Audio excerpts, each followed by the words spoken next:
नमस्कार दोस्तों, स्वागत है आपका ए टू जेड स्टोरीज अद्भुत ऑफिशियल पर।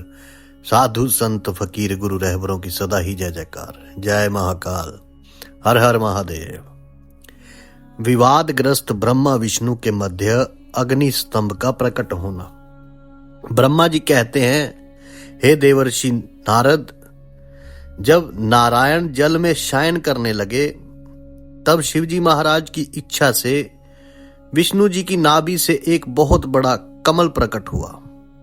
उसमें असंख्य नाल दंड थे। वे पीले रंग का था और उसकी ऊंचाई भी कई योजन थी। कमल सुंदर, अद्भुत और संपूर्ण तत्वों से युक्त था। वे रमणीय और पुण्य दर्शनों के योग्य था। तत्पश्चात भगवान शिवजी महाराज ने मुझे अपने दाहिने अंग से उत्पन्न किया। उन महेश्वर ने अपना माया से मोहित कर नारायण देव के नाभि कमल में मुझे डाल दिया और लीला पूर्वक मुझे प्रकट किया। इस प्रकार उस कमल से पुत्र के रूप में मुझे जन्म मिला। मेरे 4 मुख, लाल मस्तक और त्रिपुंड धारण किए हुए थे। भगवान शिवजी महाराज की माया से मोहित होने के कारण मेरी ज्ञान शक्ति जो थी वो बहुत दुर्लभ हो गई थी और मुझे कमल के अतिरिक्त और कुछ भी दिखाई नहीं दे रहा था। मैं कौन हूँ, कहाँ से आया हूँ, मेरा कार्य क्या है, मैं किसका पुत्र हूँ, किसने मेरा निर्माण किया है, कुछ इसी प्रकार के प्रश्नों ने मुझे परेशानी में डाल दिया था। कुछ क्षण बाद मुझे बुद्धि प्राप्त हुई और मुझे लगा कि इसका पता लगाना बहुत सरल है। इस कमल का उद्गम स्थान इस जल में नीचे की ओर है और इसके नीचे में उस पुरुष को मैं पा सकूंगा जिसने मुझे प्रकट किया है। तो ये सोचकर एक नाल को पकड़कर मैं 100 वर्षों तक नीचे की ओर उतरता रहा, परंतु फिर भी मैंने कमल की जड़ को नहीं पाया। इसलिए मैं पुनः ऊपर की ओर बढ़ने लगा। बहुत ऊपर जाने पर भी कमल कोश को नहीं पा सका।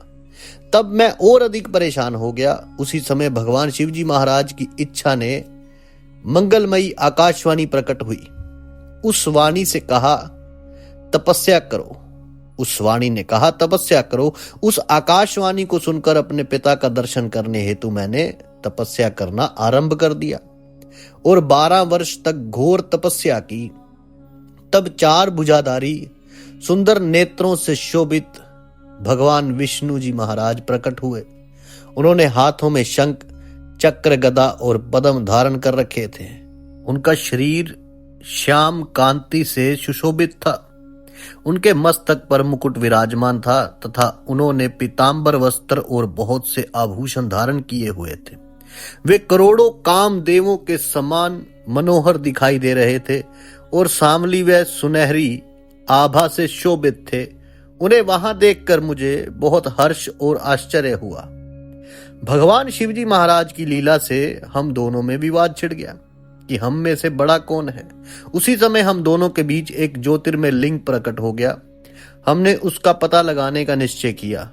मैंने ऊपर की ओर और विष्णु जी ने नीचे की ओर उस स्तंभ का आरंभ और अंत का पता लगाने के लिए चलना आरंभ किया, परंतु हम दोनों को उस स्तंभ का कोई और छोर नहीं मिला।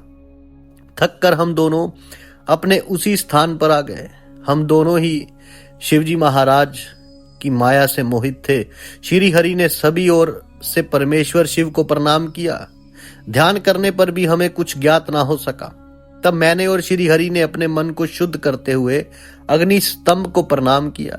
हम दोनों कहने लगे कि महाप्रभु, हम आपके स्वरूप को नहीं जानते। आप जो भी हैं, हम आपको नमस्कार करते हैं। आप शीघ्र ही हमें अपने असली रूप के दर्शन दें। तो इस प्रकार हम दोनों अपने अहंकार को भूलकर भगवान शिवजी महाराज को नमस्कार करने लगे। ऐसे करते हुए कम से कम 100 वर्ष बीत गए। ब्रह्मा जी बोले, मुनि श्रेष्ठ नारद, हम दोनों देवता घमंड को भूलकर निरंतर भगवान शिवजी महाराज का स्मरण करने लगे। हमारे मन में ज्योतिर्लिंग के रूप में प्रकट परमेश्वर के वास्तविक रूप का दर्शन करने की इच्छा और प्रबल हो गई। शिव शंकर गरीबों के प्रतिपालक, अहंकारियों के गर्व को चूर करने वाले तथा सबके अविनाशी प्रभु हैं। वे हम पर दया करते हुए हमारी उपासना से प्रसन्न हो गए। उस समय वहां उन सुरश्रेष्ठ से ओम नाद स्पष्ट रूप से सुनाई देता था। ओम। उस नाद के विषय में मैं और विष्णु जी दोनों यही सोच रहे थे कि ये कहां से सुनाई पड़ रहा है। उन्होंने लिंग के दक्षिण भाग में सनातन आदि वर्ण आकार का दर्शन किया, उत्तर भाग में ऊकार का, मध्य भाग में मकार का और अंत में ओम नाद का साक्षात दर्शन एवं अनुभव किया।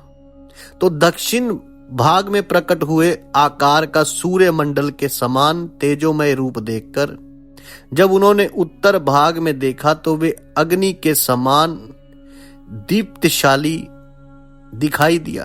तत्पश्चात ओम को देखा जो सूर्य और चंद्र मंडल की भांति स्थित थे और जिनके शुरू एवं अंत का कुछ पता नहीं था, तथा सत्य आनंद और अमृत स्वरूप परब्रह्म परायण ही दृष्टिगोचर हो रहा था।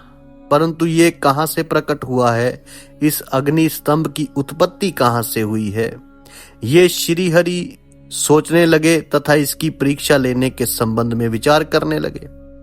तब श्रीहरि ने भगवान शिव का चिंतन करते हुए वेद और शब्द के आवेश से युक्त हो अनुपम अग्नि स्तंभ के नीचे जाने का निर्णय लिया। मैं और विष्णु जी विश्वात्मा शिव का चिंतन कर रहे थे, तभी वहां एक ऋषि प्रकट हुए। उन्हीं ऋषि के द्वारा परमेश्वर विष्णु ने जाना कि इस शब्द ब्रह्ममय शरीर वाले परमलिंग के रूप में साक्षात परम ब्रह्म स्वरूप महादेव जी प्रकट हुए हैं। ये चिंता रहित रुद्र हैं। पर ब्रह्म परमात्मा शिव का वाचक प्रणव ही है। वे एक सत्य परम कारण आनंद अकृत परात्पर और परम ब्रह्म है।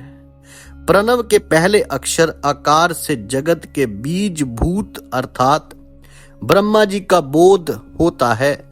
दूसरे अक्षर ऊकार से सभी के कारण श्री हरि विष्णु जी का बोध होता है। तीसरा अक्षर माकार से भगवान शिव जी महाराज का ज्ञान होता है। तो आकार सृष्टिकर्ता, ऊकार मोह में डालने वाला और मकार नित्य अनुग्रह करने वाला। मकार अर्थात भगवान शिव बीजी अर्थात बीज के स्वामी हैं। तो आकार अर्थात ब्रह्मा जी बीज हैं। ऊकार अर्थात विष्णु जी योनि हैं। महेश्वर बीजी बीज और योनि हैं। इन सभी को नाद कहा गया है। तो बीजी अपने बीज को अनेक रूपों में विभक्त करते हैं। बीजी भगवान शिव के लिंग से ऊकार रूप योनि में स्थापित होकर चारों तरफ ऊपर की ओर बढ़ने लगा। वह दिव्य अंड कई वर्षों तक जल में रहा। हजारों वर्षों के बाद भगवान शिव जी महाराज ने इस अंड को दो भागों में विभक्त कर दिया। तब इसके दो भागों में से पहला सुवर्णमय कपाल ऊपर की ओर स्थित हो गया, जिससे स्वर्गलोक उत्पन्न हुआ, तथा कपाल के नीचे के भाग से 5 तत्वों वाली पृथ्वी प्रकट हुई। उस अंड से चतुर्मुख ब्रह्मा उत्पन्न हुए, जो समस्त लोकों के सृष्टा हैं। भगवान महेश्वर ही आ, उ व मा त्रिविध रूपों में वर्णित हैं। इसलिए ज्योतिर्लिंग स्वरूप सदाशिव को ओम कहा गया है। इसकी सिद्धि यजुर्वेद में भी होती है। देवेश्वर शिव को जानकर विष्णु जी ने शक्ति संभूत मंत्रों द्वारा उत्तम एवं महान अभयोदय से सुशोभित भगवान शिव की स्तुति करनी शुरू कर दी। इसी समय मैंने और विश्वपालक भगवान विष्णु ने एक अद्भुत व सुंदर रूप देखा, जिसके 5 मुख, 10 भुजा, कपूर के सम्मान गौरव वर्ण, परम कांतिमय, अनेक आभूषणों से विभूषित, महान उदार, महावीर्यवान और महापुरुषों के लक्षणों से युक्त था, और जिसके दर्शन पाकर मैं और विष्णु जी धन्य हो गए। तब परमेश्वर महादेव भगवान प्रसन्न होकर अपने दिव्यमय रूप में स्थित हो गए। आकार उनका मस्तक और आकार ललाट है। ईकार दाहिना और ईकार बायां नेत्र है। ऊकार दाहिना और ऊकार बायां कान है। ऋषिकार दायां और ऋकार बायां गाल है। लिरिम उनकी नाक के छिद्र हैं। एकार और एकार उनके दोनों होंठ हैं। ओकार और ओकार उनकी दोनों दंत पंक्तियां हैं। अम और अ देवादि देव शिव के तालु हैं। का आदि 5 अक्षर उनके दाहिने 5 हाथ हैं और चा आदि बाएं 5 हाथ हैं। ता और टा से शुरू 5 अक्षर उनके पैर हैं। पकार पेट है। फकार दाहिना और बकार बायां। पशर्व भाग है। बकार कंधा जो है। मकार हृदय है। हकार नाभि है। या से 7 तक के 7 अक्षर 7 धातुएं हैं जिनसे भगवान शिव जी महाराज का शरीर बना हुआ है। तो इस प्रकार भगवान महादेव और भगवती उमा के दर्शन कर हम दोनों कृतार्थ हो गए। हमने उनके चरणों में प्रणाम किया। तब हमें 5 कलाओं से युक्त ओंकार जनित मंत्र का साक्षात्कार हुआ। तत्पश्चात महादेव जी ओम तत्वमसि महावाकाय दृष्टि गोचर हुआ, जो परम उत्तम मंत्र रूप है। इसके बाद धर्म और अर्थ का साधक बुद्धि स्वरूप 24 अक्षरीय गायत्री मंत्र प्रकट हुआ, जो पुरुषार्थ रूपी फल देने वाला है।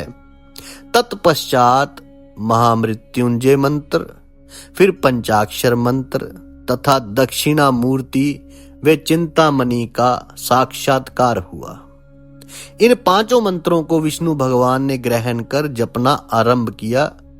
ईशों के मुकुटमणि ईशान है, जो पूरा तत्व पुरुष है, हृदय को प्रिय लगने वाले, जिनके चरण सुंदर हैं, जो सांप को आभूषण के रूप में धारण करते हैं, जिनके पैर व नेत्र सभी ओर हैं, जो मुझ ब्रह्मा के आदिपति, कल्याणकारी तथा सृष्टि पालन एवं संहार करने वाले हैं, उन वरदायक शिव जी महाराज की मेरे साथ भगवान विष्णु ने प्रिय वचनों द्वारा संतुष्ट चित्त से स्तुति की। जय महाकाल, हर हर महादेव, ओम नमः शिवाय। साधु संत फकीर गुरु रहबरों की सदा ही जय जयकार। जल्दी मिलते हैं एक नई वीडियो के साथ। तब तक के लिए आप सबका धन्यवाद। आप सबके भीतर बसे उस परमात्मा को मेरा प्रणाम।